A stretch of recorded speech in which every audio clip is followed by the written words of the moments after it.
দাঁড়িয়ে যেই কথাগুলো শুনলাম তাতে আমার মনে হচ্ছে যে এই অত্র স্কুলের যে ছাত্র ছাত্রীদের কলম আছে, এই কলম দ্বারা যদি এই প্রধান শিক্ষকের যদি অপকর্ম লেখা হয় তাহলে এই ছাত্রদের এই ছাত্রীদের কলমের কালি শেষ হয়ে যাবে, তবে এই প্রধান শিক্ষকের অনিয়ম দুর্নীতি কথা লিখে শেষ করা যাবে।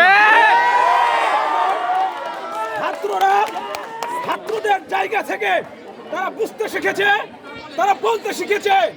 ছাত্র আছে বিদায় আজকে এই বাংলাদেশ দ্বিতীয়বার স্বাধীন হলো। আপনারা জানেন এই ছাত্ররা বর্তমান যে মেধার তালিকা, সেই তাদেরকে শিশু ভাবলে কাজ হবে না। তারা সেই ছাত্ররা জানে আমাদের এই প্রধান শিক্ষক, এই শিক্ষক কে স্কুলে থাকবে কি থাকবে না, এটা এই স্কুলের ছাত্ররাই সিদ্ধান্ত নেবে। বাহিরে বহিরাগত যদি কেউ বলে এই শিক্ষক অচল, সেটা উপর থেকে তারা দেখবে।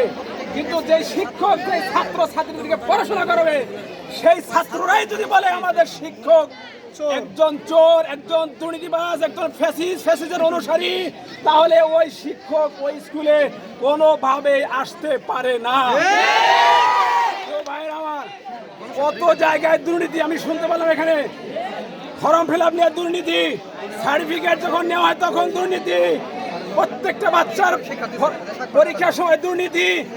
যখন একটা ছাত্র পরীক্ষা দেয় তখন ফেল নির্দেশ করিয়ে প্রধান শিক্ষকের দিক নির্দেশনায় ছাত্রদেরকে ফেল করিয়ে তাদের পকেট থেকে টাকা নিয়ে আবার কিন্তু তাদেরকে এসএসসি পরীক্ষা অ্যাটেন্ড করায়। এরকম নজির আমরা শুনতে পেয়েছি। এবং কি সবচেয়ে বড় জঘন্য যে কাজটা করেছে সেটা হচ্ছে নিয়োগ বাণিজ্য। এই নিয়োগ বাণিজ্য শুধু শিক্ষক নয়, একটা পদে দুজন শিক্ষক নিয়োগ দেওয়ার কথা আমরা আজকে জানতে পারলাম। আমরা আমাদের মুখ থেকে শুনতে পারি নাই, এই স্কুলের শিক্ষকদের কাছ থেকে কিন্তু আমরা জানলাম। এবং কি চতুর্থ শ্রেণীর কর্মচারী, সেখানেও কিন্তু নিয়োগ বাণিজ্য হয়েছে। কাদের সরাই করেছে? অবশ্য তাদের উপর মহল রয়েছে। সেই উপর মহলের কথা আপনারা জানেন যে এমপি থেকে পর্যন্ত এই মহল পর্যন্ত ঠিক আছে। আজকে এমপি কিন্তু টাঙ্গাইলে নাই, সাদা মনের মানুষ কিন্তু টাঙ্গাইলে নাই। তাহলে তাদের অনুসারীরা কিভাবে থাকে? অবশ্যই তারা থাকতে পারবে না।